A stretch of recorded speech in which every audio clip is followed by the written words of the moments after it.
कर्म बड़ा या भाग्य। पुराने समय की बात है।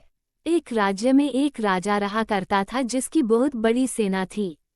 राजा बहुत ही क्रूर था। उसके राज्य में कभी किसी पड़ोसी राज्य का आक्रमण नहीं होता था।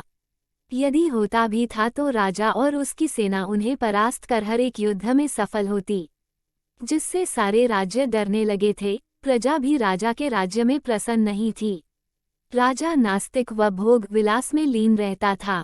राजा का एक चचेरा भाई भी था जो कि भगवान की आस्था में लीन रहता था और कभी भी बुरे काम ना करता था, न ही किसी युद्ध में भाग लेता था, न कभी हिंसा करता था।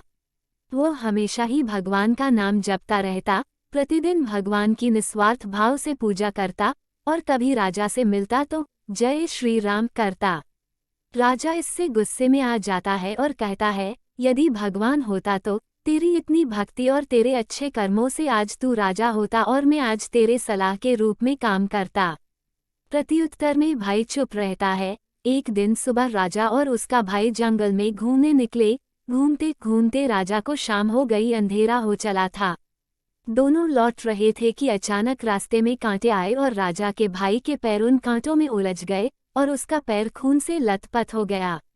राजा उसे घोड़े पर बिठा स्वयं पैदल चलने लगता है। तभी थोड़े दूर चलने पर राजा को सोने की ईंट मिलती है। उसे देखती ही राजा उसे उठाता है और अपने भाई से कहता है, देख तेरी भक्ति, तुझे इतनी भक्ति के बदले कांटे मिले और मुझे सोना। दोनों महल वापस आते हैं। जैसे ही महल आते हैं राजा का भाई मंदिर जाता है और भगवान के सामने खड़ा होकर बोलता है, हे भगवान, मैंने आज तक यदि सच्चे भाव से आपकी सेवा भक्ति की है तो आप मुझे दर्शन दे। निस्वार्थ भाव, भक्ति और अच्छे कर्मों से भगवान प्रकट होते हैं और निराश होने का कारण पूछते हैं। तब राजा का भाई कहता है, हे भगवान, ये कैसा न्याय है? जो क्रूर है, सभी पर अत्याचार करता है, भोग विलास में सदैव लीन रहता है, सदैव बुरे कर्म करता है, उसके साथ हमेशा अच्छा और मेरे साथ बुरा क्यों?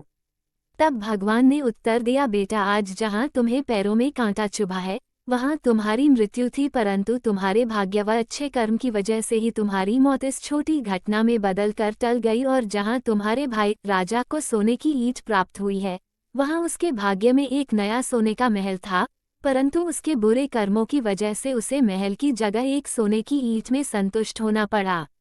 यह शॉर्ट स्टोरी हमें बताती है, आपके भाग्य में जो है वो आपको अवश्य मिलेगा, परंतु कर्म के अनुसार ही वह आपको प्राप्त होगा। यदि व्यक्ति के कर्म अच्छे होते हैं तो अच्छे कर्मों का फल आपको जरूर मिलेगा, वहीं बुरे कर्म करने वाले को भी अपने बुरे कर्मों के अनुसार फल जरूर मिलेगा। जैसा कर्म करेंगे वैसा फल आपको भोगना पड़ेगा।